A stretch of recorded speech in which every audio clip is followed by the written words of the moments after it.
ಶ್ರೀ ಗುರುಭ್ಯೋ ನಮಃ.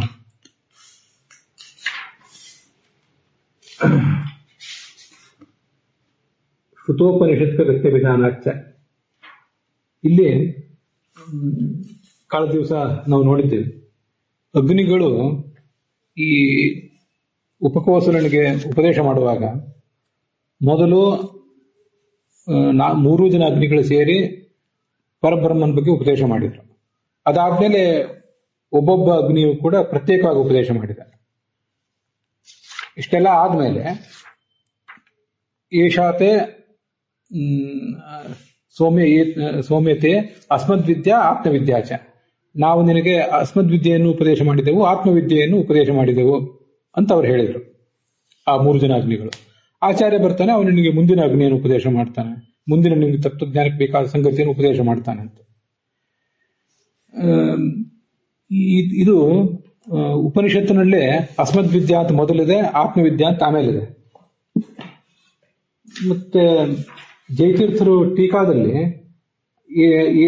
ಏಷ ಆದಿತ್ಯ ತಿಷ್ಠತಿ ಅಂತಿಗೆಲ್ಲ ಹೇಳಿ, ಏಷಾ ಸೌಮ್ಯ ಅಂತಿಷ್ಟೆಲ್ಲ ಹೇಳಿ, ಏಷಾತೆ ಸೌಮ್ಯ ಅಸ್ಮದ್ವಿದ್ಯಾ ಆತ್ಮವಿದ್ಯಾ ಚ ಇತ್ಯುಕ್ತತ್ವೇನ ಈ ಥರ ಹೇಳಿರುವುದರಿಂದ ಆದ್ಯ ವಿದ್ಯಾಯ ವಿಷ್ಣು ವಿಷಯತ್ವಸ್ಯ ದ್ವಿತೀಯ ವಿದ್ಯಾಯ ಅಗ್ನಿ ವಿಷಯತ್ವಸ್ಯ ಯುಕ್ತತ್ವಾತ್.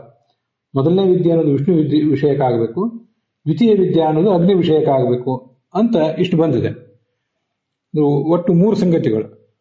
ಅಗ್ನಿಗಳು ಹೇಗೆ ಉಪದೇಶ ಮಾಡಿದ್ರು ಅಂತನ್ನೋದು ಒಂದು. ಅದಾದ್ಮೇಲೆ ಕೊನೆಗೆ ಅವರು ಅಸ್ಮದ್ವಿದ್ಯಾ ಅಂತ ಮೊದಲು ಹೇಳಿದ್ರು, ಆತ್ಮವಿದ್ಯಾ ಅಂತ ಆಮೇಲೆ ಹೇಳಿದ್ರು.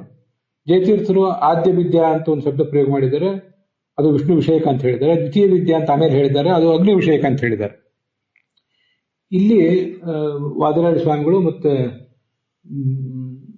ಅಭಿನವ ಚಂದ್ರಿಕಾಕಾರರು ತಮ್ಮ ಅಭಿಪ್ರಾಯ ಹೇಳಿದ್ದಾರೆ. ಕ್ರಮ ವ್ಯತ್ಯಾಸ ಅನ್ನೋದೇನು ದೊಡ್ಡ ವಿಷಯ ಅಲ್ಲ, ಅಲ್ಲಿ ವಿಷಯ ಏನು ಅಂತ ಅನ್ನೋದು ಮುಖ್ಯ ಅಂತ. ಮೊದಲು ಉಪನಿಷತ್ನಲ್ಲಿರೋದನ್ನೇ ನೋಡೋಣ. ನಾನು ಹೇಳಿದೆ 3 ಜನ ಅಗ್ನಿಗಳು ಸೇರಿ ಅವನಿಗೆ ಉಪದೇಶ ಮಾಡಿದರು, ತತ್ವೋಪದೇಶ ಮಾಡಿದರು. ಅದು ಆ ಥರ ಉಪದೇಶ ಮಾಡಿದ್ದು ಪರಬ್ರಹ್ಮನ ಕುರಿತಾಗಿ.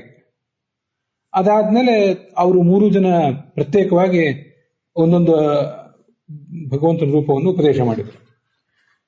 ಎಲ್ಲ ಆದಮೇಲೆ ಅಸ್ಮದ್ವಿದ್ಯಾ ಆತ್ಮವಿದ್ಯಾಚ ಅಂತ ಹೇಳಿದರು.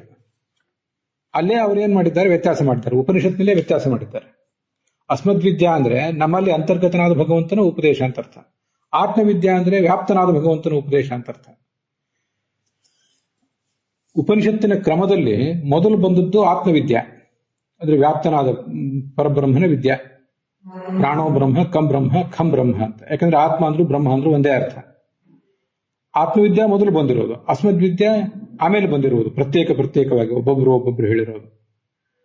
ಆದ್ರಿಂದ ದೇಹ ಊಚು ಉಪಕೋಸಲನ ಮುಖದಲ್ಲಿ ಬ್ರಹ್ಮವರ್ಚಸ್ಸು ಅನ್ನೋ ಶಿರೋನಾಮದಲ್ಲಿ ಬರುವ ಪ್ರಸಂಗ ಏನಿದೆ, ದೇಹ ಊಚು ಉಪಕೋಸಲ ಏಷಾತೆ ಆತ್ಮವಿದ್ಯಾ ಅಸ್ಮದ್ವಿದ್ಯಾಚ ಅಂತ ಹೇಳಿದ್ರೆ ಅವ್ರು ಹಿಂದೆ ಹೇಳಿದ್ದಕ್ಕೆ ಸರಿ ಆಗ್ತಿತ್ತು. ಆದ್ರೆ ಅಲ್ಲಿ ಉಪನಿಷತ್ತಿನಲ್ಲೇ ಆ ಅಗ್ನಿಗಳೇ ಅಸ್ಮದ್ವಿದ್ಯಾ ಅಂತ ಆಮೇಲೆ ಬಂದದನ್ನು ಮೊದಲು ಹೇಳಿದ್ದಾರೆ, ಮೊದಲು ಬಂದದ್ದನ್ನು ಆತ್ಮವಿದ್ಯಾಚ ಅಂತ ಆಮೇಲೆ ಹೇಳಿದ್ದಾರೆ. ಅದನ್ನು ನಾವು ಸ್ವಲ್ಪ ಗಮನಿಸಬೇಕು. ಅಲ್ಲಿ ಅಗ್ನಿಗಳು ಆ ಥರ ಪ್ರತ್ಯೇಕವಾಗಿ ಹೇಳಿರುವುದಕ್ಕೂ ಕೂಡ ಏನು ಬಹಳ ವಿಶೇಷ ಅರ್ಥ ಏನಿಲ್ಲ. ಆದ್ರೆ ಅವ್ರು ಯಾಕೆ ಆ ಥರ ಹೇಳಿದ್ದಾರೆ ಅಂದ್ರೆ, ಮೊದಲು ಹೇಳಿದ್ದು ಆತ್ಮವಿದ್ಯೆಯನ್ನ, ಪ್ರಾಣೋ ಬ್ರಹ್ಮ ಕಂ ಬ್ರಹ್ಮ ಖಂ ಬ್ರಹ್ಮ ಅಂತ. ಆಮೇಲೆ ಬಂದದ್ದು ಅಸ್ಮದ್ವಿದ್ಯಾ ಅಂದ್ರೆ ಅಂತರ್ಯಾಮಿ ವಿದ್ಯಾ. ಆಮೇಲೆ ಬಂದಂತಹ ಅಸ್ಮದ್ವಿದ್ಯೆಯನ್ನ ಅವರು ಮೊದಲು ಯಾಕೆ ಹೇಳಿದ್ರು ಅಂದ್ರೆ, ಅದು ಆಗ ತಾನೇ ಜಸ್ಟ್ ಹೇಳಿದ್ದದು, ಆದ್ರಿಂದ ಅಸ್ಮದ್ವಿದ್ಯಾ ಅಂತ ಹೇಳಿದ್ರು. 3 ಜನ ಹೇಳೋದನ್ನ ಹೇಳಿ, ನೋಡು ಉಪಕೋಸಲ, ನಾವು ನಿನಗೆ ಈಗ ತಾನೇ ಅಸ್ಮದ್ವಿದ್ಯೆಯನ್ನು ಹೇಳಿದೆವು, ಆತ್ಮವಿದ್ಯಾಚ ಆತ್ಮವಿದ್ಯೆಯನ್ನಂತೂ ಆವಾಗ ಹೇಳೇ ಇದ್ದೇವೆ ಅಂತ ಈಗ ಅದರ ಅರ್ಥ ತಿಳ್ಕೋಬೇಕು. ಇಮಿಡಿಯೇಟ್ ಪೂರ್ವದಲ್ಲಿ ಹೇಳಿದ್ದು ಅಸ್ಮದ್ವಿದ್ಯೆಯನ್ನ, ಆದ್ರಿಂದ ಅಸ್ಮದ್ವಿದ್ಯಾ ಅದನ್ನ ಹೇಳಿದೆವು, ನಿಮಗೆ ಈಗ ತಾನೇ ಹೇಳಿದೆವು. ಆತ್ಮವಿದ್ಯೆಯನ್ನಂತೂ ಆವಾಗ ಹೇಳಿದೆವು ಅಂತ ಈಗ ಅರ್ಥ ಇಟ್ಕೊಂಡ್ರೆ, ಮೊದಲು ಬಂದದ್ದನ್ನ ಆಮೇಲೆ ಬಂದದ್ದನ್ನು ಮೊದಲು ಹೇಳಿದ್ದಕ್ಕೂ ಕೂಡ ಅಲ್ಲಿ ಒಂದು ಸಂಗತಿ ಕೂಡ್ತದೆ. ಉಪನಿಷತ್ತಿನಲ್ಲಿ ಹಾಗೆ ಯಾಕೆ ವ್ಯತ್ಯಾಸ ಇದೆ ಅನ್ನೋದಕ್ಕೆ ಇದು ಕಾರಣ. ಇದು ವ್ಯವಹಾರದಲ್ಲಿ ಕೂಡ ನಾವು ಹೀಗೆ ಮಾಡ್ತೇವೆ ಕೆಲವು ಸರಿ. ಅದರ ನಂತರ ಈ ಉಪನಿಷತ್ತಿನ ಭಾಗಗಳನ್ನೇ ಜಯತೀರ್ಥರು ಉದ್ಧರಿಸಿದಾದ್ಮೇಲೆ ಆದ್ಯ ವಿದ್ಯಾ ಅಂತ ಹೇಳಿದ್ದಾರೆ, ದ್ವಿತೀಯ ವಿದ್ಯಾ ಅಂತ ಹೇಳಿದ್ದಾರೆ. ಅದರ ಆದ್ಯ ವಿದ್ಯಾ ಅಂದ್ರೆ ಯಾವುದು, ಆದ್ಯ ವಿದ್ಯಾ ಅಂದ್ರೆ ಯಾವುದು ಮತ್ತು ದ್ವಿತೀಯ ವಿದ್ಯಾ ಅಂದ್ರೆ ಯಾವುದು ಅಂತ ನೋಡ್ಬೇಕು. ಅವ್ರು ಅಲ್ಲೇ ಜಯತೀರ್ಥರು ಆದ್ಯ ವಿದ್ಯಾ ಅನ್ನೋದು ವಿಷ್ಣು ವಿಷಯಕ, ದ್ವಿತೀಯ ವಿದ್ಯಾ ಅನ್ನೋದು ಅಗ್ನಿ ವಿಷಯಕ ಅಂತ ಹೀಗೆ ಹೇಳಿದ್ದಾರೆ. ಅಂದ್ರೆ ಪೂರ್ವ ಪಕ್ಷದವರ ಅಭಿಪ್ರಾಯವನ್ನು ಅನುವಾದ ಮಾಡಿದ್ದಾರೆ. ಅಲ್ಲಿ ಆದ್ಯ ವಿದ್ಯಾ ವಿಷ್ಣು ವಿಷಯಕ ಅಂದ್ರೆ ಅದು ಪ್ರಾಣೋ ಬ್ರಹ್ಮ ಖಂ ಬ್ರಹ್ಮ ಅನ್ನುವುದೇ ಆಗಬೇಕು. ದ್ವಿತೀಯ ವಿದ್ಯಾ ಅನ್ನೋದು ಅಗ್ನಿ ವಿಷಯಕ ಅಂತ ಪೂರ್ವ ಪಕ್ಷದವರ ಮತವನ್ನು ಅನುವಾದ ಮಾಡುವಾಗ ಅದು ಅಗ್ನಿ ವಿಷಯಕ ಅಂದ್ರೆ ಆ 3 ಜನ ಅಗ್ನಿಗಳು ಪ್ರತ್ಯೇಕವಾಗಿ ಏನು ಹೇಳಿದ್ರಲ್ಲ ಅದೇ ಅಗ್ನಿ ವಿಷಯಕ ಅಂತ ಆಗಬೇಕು. ಹಾಗಾದ್ರೆ ಅಗ್ನಿ ವಿಷಯಕ ವಿದ್ಯಾ ಅನ್ನೋದು ದ್ವಿತೀಯ ವಿದ್ಯಾ ಅಂತ ಆಯ್ತು. ಆದ್ಯ ವಿದ್ಯಾ ಅಂದ್ರೆ ವಿಷ್ಣು ವಿಷಯಕವಾದ ವಿದ್ಯೆ, ಅದು ಪ್ರಥಮ ವಿದ್ಯಾ, ಅದೇ ಆದ್ಯ ವಿದ್ಯಾ ಅಂತ ಆಯ್ತು. ಆದ್ರಿಂದ ಜಯತೀರ್ಥರು ಆದ್ಯ ವಿದ್ಯಾ ಮತ್ತು ದ್ವಿತೀಯ ವಿದ್ಯಾ ಅಂತ ಏನು ಪ್ರಯೋಗ ಮಾಡಿದಾರಲ್ಲ ಅದನ್ನು ನೋಡಿದರೆ ಅದು ಆ ಉಪನಿಷತ್ತಿನಲ್ಲಿ ಅಸ್ಮದ್ವಿದ್ಯಾ ಆತ್ಮವಿದ್ಯಾ ಅಂತ ಏನ್ ಬಂತಲ್ಲ ಅದಕ್ಕದು ಹೊಂದಾಣಿಕೆ ಆಗೋದಿಲ್ಲ. ಅಸ್ಮದ್ವಿದ್ಯಾ ಅಂತನ್ನುವುದು ಅಗ್ನಿ ವಿಷಯಕ, ಆತ್ಮವಿದ್ಯಾ ಅಂತನ್ನೋದು ವಿಷ್ಣು ವಿಷಯಕ. ಹೀಗೆ ಅದು ಹಿಂದೆ ಮುಂದೆ ಆಗ್ಬೇಕಾಗ್ತದೆ. ಯಾಕೆ ಈ ತರ ಮಾಡಿದರು ಜಯತೀರ್ಥರು? ಆದ್ಯ ವಿದ್ಯಾ ಮತ್ತು ದ್ವಿತೀಯ ವಿದ್ಯಾ ಅಂತನ್ನೋದು ಎರಡನ್ನು ಹೇಳಿ ಒಂದು ವಿಷ್ಣು ವಿಷಯಕ ಒಂದು ಅಗ್ನಿ ವಿಷಯಕ ಅಂತ ಯಾಕೆ ಹೇಳಿದ್ರು ಅಂದ್ರೆ ಅದಕ್ಕೆ ವಾದಿರಾಜ ಸ್ವಾಮಿಗಳು ಕ್ರಮಸ್ತು ಅವಿವಕ್ಷಿತ, ಕ್ರಮ ಅಲ್ಲೇನು ದೊಡ್ಡ ವಿಷಯ ಅಲ್ಲ, ಹೇಳುವಾಗ ಸ್ವಲ್ಪ ಹಿಂದೆ ಮುಂದೆ ಮಾಡಿ ಹೇಳಿರ್ತಾರೆ ಅಂತ ಅದರ ತಾತ್ಪರ್ಯ ಅಷ್ಟೇ. ಮತ್ತೆ ಇದು ಗುರುವರ್ತ ದೀಪಿಕಾದಲ್ಲಿ ವಾದಿರಾಜ ಸ್ವಾಮಿಗಳು 782ನೇ ಪುಟದಲ್ಲಿ ಹೇಳಿರುವಂತಹ ವಿಚಾರ ಇದೆ. ಮತ್ತೆ 785ನೇ ಪುಟದಲ್ಲಿ ಅಭಿನವ ಚಂದ್ರಿಕಾ ಟಿಪ್ಪಣಿಯಲ್ಲಿ ಮೊದಲನೇ ವಾಕ್ಯವೇ ಇದೆ, ಆದ್ಯ ವಿದ್ಯಾಯಾಹ ಇತಿ. ಉಪನಿಷತ್ತಿನಲ್ಲಿ ಬಂದಿರುವಂತೆ ಅಸ್ಮದ್ವಿದ್ಯಾ ಮತ್ತು ಆತ್ಮವಿದ್ಯಾ ಅಂತ ಬಂತಲ್ಲ, ಅಸ್ಮದ್ವಿದ್ಯಾ ಅಂತ ಅನ್ನೋದು ಮೊದಲಾಗಬೇಕು. ಉಪನಿಷತ್ತಿನಲ್ಲಿ ಅಗ್ನಿಗಳು ತಾವೇನು ಹೇಳಿದ್ವಿ ಅನ್ನೋದನ್ನು ತಿಳಿಸುವಾಗ ಅಸ್ಮದ್ವಿದ್ಯಾ ಅನ್ನೋದು ಮೊದಲನೇದ್ದು, ಆತ್ಮವಿದ್ಯಾ ಅಂತ ಅನ್ನೋದು ಎರಡನೇದಾಗಬೇಕು. ಅಸ್ಮದ್ವಿದ್ಯಾ ಆತ್ಮವಿದ್ಯಾ ಇತಿ ಉಕ್ತತ್ವೇಪಿ, ಛಾಂದೋಗ್ಯ ಉಪನಿಷತ್ತಿನಲ್ಲಿ ಅಗ್ನಿಗಳಿಂದ 3 ಜನ ಅಗ್ನಿಗಳಿಂದ ಈ ತರ ಹೇಳಲ್ಪಟ್ಟರೂ ಕೂಡ ಅದನ್ನು ನೀವು ಹೆಚ್ಚು ತಲೆ ಕೆಡಿಸ್ಕೋಬೇಡಿ. ಯಥಾಸಂಭವಂ ಆತ್ಮಾದಿ ವಿದ್ಯಾತ್ವಸ್ಯ ಗ್ರಾಹ್ಯತ್ವಾದಿ ತರ್ಥಃ. ಅವ್ರು ಏನು ಆ ಸ್ಟೇಟ್ಮೆಂಟ್ ಗಮನಿಸಬೇಡಿ. ಆತ್ಮವಿದ್ಯಾ ಅಂತಂದ್ರೆ ಯಾವ್ದಾಗ್ಬೇಕು, ಎಲ್ಲಿ ಅದು ಪಾಸಿಬಲ್ ಆಗಿದೆ ಅನ್ನೋದನ್ನ ವಿಚಾರ ಮಾಡ್ರಿ. 1, 2 ಅನ್ನೋ ಸಂಖ್ಯೆಗೆ ಅಂಟ್ಕೊಳ್ಬೇಡಿ. ಆತ್ಮವಿದ್ಯಾ ಅಂದ್ರೆ ಅದು ವಿಷ್ಣು ವಿಷಯಕನೇ ಆಗ್ಬೇಕು, ಪ್ರಾಣೋ ಬ್ರಹ್ಮ ಖಂ ಬ್ರಹ್ಮ ಅಂತ. ಇನ್ನ ಅಸ್ಮದ್ವಿದ್ಯಾ ಅಥವಾ ಅಂತರ್ಯಾಮಿ ವಿದ್ಯಾ ಅಂತಂದ್ರೆ ಅದು ಅಗ್ನಿ ವಿಷಯಕನೇ ಆಗ್ಬೇಕು ಪೂರ್ವ ಪಕ್ಷದವರ ಮಾತನ್ನು ನಾವು ಅನುವಾದ ಮಾಡುವಾಗ. ಆದ್ರಿಂದ ಯಥಾಸಂಭವಂ ಗ್ರಾಹ್ಯಂ, ಅದು ಹೇಗೆ ಅಲ್ಲಿ ಉಪಪನ್ನ ಆಗ್ತದೋ ಆ ಥರ ಗ್ರಹಣ ಮಾಡ್ರಿ, ಹೊರತು 1, 2 ಅಂತ ಅನ್ನೋದನ್ನ ಗಮನದಲ್ಲಿ ಇಟ್ಕೊಳ್ಬೇಡ್ರಿ ಅಂತ ಅಭಿನವ ಚಂದ್ರಿಕಾಕಾರರ ಅಭಿಪ್ರಾಯ. ಇದ್ರ ಮೇಲೆ ಕೊನೆಯದೊಂದು ನನ್ನ ಅಭಿಪ್ರಾಯ ಏನಂದ್ರೆ, ಆದ್ಯ ವಿದ್ಯಾ ಮತ್ತು ದ್ವಿತೀಯ ವಿದ್ಯಾ ಅಂತ ಹೇಳಿದಾರಲ್ಲ ಜಯತೀರ್ಥರು, ಆ ಆದ್ಯ ವಿದ್ಯಾ ಅಂದ್ರೆ ವಿಷ್ಣು ವಿಷಯಕ, ದ್ವಿತೀಯ ವಿದ್ಯಾ ಅಂತ ಅಗ್ನಿ ವಿಷಯಕ ಅಂತ ಹೇಳಿದಾರಲ್ಲ, ಇದನ್ನ ಅವ್ರು ಯಾಕೆ ಈ ತರ ಆದ್ಯ ವಿದ್ಯಾ ದ್ವಿತೀಯ ವಿದ್ಯಾ ಅಂತ ಹೇಳಿದಾರಂದ್ರೆ, ಉಪಕೋಸರನ ಮುಖದಲ್ಲಿ ಬ್ರಹ್ಮವರ್ಚಸ್ಸು ಅನ್ನೋ ಭಾಗದಲ್ಲಿ ಏಷಾತೆ ಸೌಮ್ಯ ಅಸ್ಮದ್ವಿದ್ಯಾ ಆತ್ಮವಿದ್ಯಾಚ ಅನ್ನೋ ಆ ವಾಕ್ಯವನ್ನು ಗಣದಲ್ಲಿ ಇಟ್ಕೊಂಡು ಹೇಳಿಲ್ಲ ಅವರು. ಅಲ್ಲಿ ಮೊದಲು ಬಂದಿದ್ದಲ್ಲ ಉಪನಿಷತ್ತಲ್ಲಿ, ಅದನ್ನು ಗಮನಿಸ್ರಿ. ಅಲ್ಲಿ ಮೊದಲು ಬಂದದ್ದು ಯಾವುದು? ಆದ್ಯ ವಿದ್ಯಾ. ಆ ಆದ್ಯ ವಿದ್ಯಾ ಅಂದ್ರೆ ಅದು ಪ್ರಾಣೋ ಬ್ರಹ್ಮ ಖಂ ಬ್ರಹ್ಮ ಅನ್ನೋದು, ಅದು ವಿಷ್ಣು ವಿಷಯಕ. ದ್ವಿತೀಯ ವಿದ್ಯಾ ಅಂದ್ರೆ 3 ಜನ ಅಗ್ನಿಗಳು ಪ್ರತ್ಯೇಕವಾಗಿ ಮಾಡಿದ ಉಪದೇಶ, ಅದು ಅಗ್ನಿ ವಿಷಯಕ. ಅದರಿಂದ ದ್ವಿತೀಯ ವಿದ್ಯೆ ಆಗ್ತದೆ. ಆದ್ರಿಂದ ಆದ್ಯ ವಿದ್ಯಾ ದ್ವಿತೀಯ ವಿದ್ಯಾ ಅಂತ ಅನ್ನೋದು ನೀವು ಯಾವುದನ್ನ ಪರಿಗಣನೆ ಮಾಡ್ತೀರಿ ಅನ್ನೋದ್ರ ಮೇಲಿದೆ. ಉಪನಿಷತ್ತಿನ ಆರಂಭದಲ್ಲಿ ಆದ್ಯ ವಿದ್ಯಾ ಅಂದ್ರೆ ಪ್ರಾಣೋ ಬ್ರಹ್ಮ ಖಂ ಬ್ರಹ್ಮ ಅನ್ನೋದು ಅದು ವಿಷ್ಣು ವಿಷಯಕ. ದ್ವಿತೀಯ ವಿದ್ಯಾ ಅಂದ್ರೆ ಅಗ್ನಿ ವಿಷಯಕ ವಿದ್ಯೆ, ಅದು 3 ಜನ ಅಗ್ನಿಗಳು ಪ್ರತ್ಯೇಕವಾಗಿ ಮಾಡಿದ್ದು. ಅದರಿಂದ ಜಯತೀರ್ಥರು ಹಿಂದಿಂದ ಲೆಕ್ಕ ಇಟ್ಕೊಂಡಿದ್ದಾರೆ. ಉಪಕೋಸರನ ಮುಖದಲ್ಲಿ ಬ್ರಹ್ಮವರ್ಚಸ್ಸು ಅನ್ನೋ ಭಾಗದಲ್ಲಿ ಅಸ್ಮದ್ವಿದ್ಯಾ ಆತ್ಮವಿದ್ಯಾ ಅನ್ನೋದನ್ನ ಅವ್ರು ಪರಿಗಣನೆ ಮಾಡಲಿಲ್ಲ ಅಂತ ಇಟ್ಕೊಂಡ್ಬಿಟ್ರೆ ಎಲ್ಲವೂ ಸರಿಯಾಗ್ತದೆ.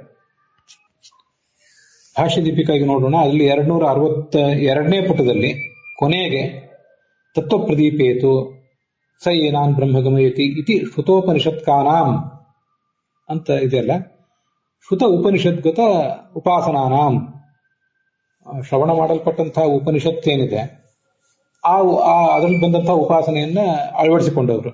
ಶ್ರುತ ಅನ್ನೋದನ್ನ ಉಪನಿಷತ್ತಿಗೆ ಅನ್ವಯ ಮಾಡೋದಕ್ಕಿಂತ ಉಪನಿಷದ್ಗತಾಚ ಉಪಾಸನಾಚ ಉಪನಿಷದ್ಗತೋಪಾಸನ, ಶ್ರುತ ಉಪನಿಷದ್ಗತೋಪಾಸನ ಏಭ್ಯಸ್ತೆ ಯೈಸ್ತೆ ಅಂತ ಹೀಗೆ ಮಾಡ್ಕೊಳ್ಳೋದು. ಅಥವಾ ಶ್ರುತಾಚತ ಉಪನಿಷಚ್ಚ ಶ್ರುತೋಪನಿಷತ್, ಉಪನಿಷದ್ಗತ ಉಪನಿಷದ್ಗತ, ಉಪನಿಷದ್ಗತ ಶ್ರುತೋಪನಿಷದ್ಗತ ಉಪಾಸನ ಏಯಿಸ್ತೆ ಅಂತ ಮಾಡಿದ್ರು ತಪ್ಪಿಲ್ಲ ಅಂತ ಕಾಣಿಸ್ತದೆ. ಅಲ್ಲಿ ಅರ್ಥ ಬರ್ತದನ್ನ ಸುಮ್ಮನೆ ನಿಮ್ಮ ಎದುರಿಗೆ ಓದಿದ್ದೇನೆ ಅಷ್ಟೆ. ಬ್ರಹ್ಮಗತ್ಯ ವಿಧಾನಾಚ ಆಂತರೋ ವಿಷ್ಣುರೇವ, ಅಲ್ಲಿ ತತ್ವ ಪ್ರದೀಪದಲ್ಲಿ ಆ ಉಪನಿಷತ್ತಿನ ಶಬ್ದಕ್ಕೆ ನಾವು ಅರ್ಥ ನೋಡಿದ್ವಲ್ಲ, ಅದನ್ನ ಭಾಷ್ಯ ದೀಪಿಕಾಕಾರರು ಬರೆದಿದ್ದಾರೆ. ಅಸ್ಯಾಂ ಉಪನಿಷದಿ ಬ್ರಹ್ಮ ಇತಿ ಉಪನಿಷತ್ ಉಪಾಸನ. ಅಸ್ಯಾಂ ಉಪನಿಷೀದತಿ ಬ್ರಹ್ಮ. ಇದರಲ್ಲಿ ಬ್ರಹ್ಮ ಬಂದು ಕೂತ್ಕೋತಾನೆ ಅಂತ ಬಂದಿರೋದ್ರಿಂದ ಅಲ್ಲಿ ಉಪನಿಷತ್ ಅಂದ್ರೆ ಉಪಾಸನ ಅಂತ ಅರ್ಥ. ಉಪನಿಷತ್ ಈಸ್ ಈಕ್ವಲ್ ಟು ಉಪಾಸನ. ಭಾಷ್ಯ ದೀಪಿಕಾದಲ್ಲೂ ಕೂಡ ಅದು ಯಾರಿಗಾರು ಗೊಂದಲ ಆಗುತ್ತಿದ್ರೆ ಅದರಲ್ಲಿ ಉಪನಿಷತ್ ಈಸ್ ಈಕ್ವಲ್ ಟು ಅಂತೊಂದು ಗುರುತನ್ನು ಮಾಡ್ಕೋಬೇಕು. ಉಪನಿಷತ್ ಎಂಬ ಮಾತಿಗೆ ಉಪಾಸನ ಅಂತ ಅದರ ಅರ್ಥ. ಅನಯ ಬ್ರಹ್ಮ ಉಪನಿಷೀದತಿ.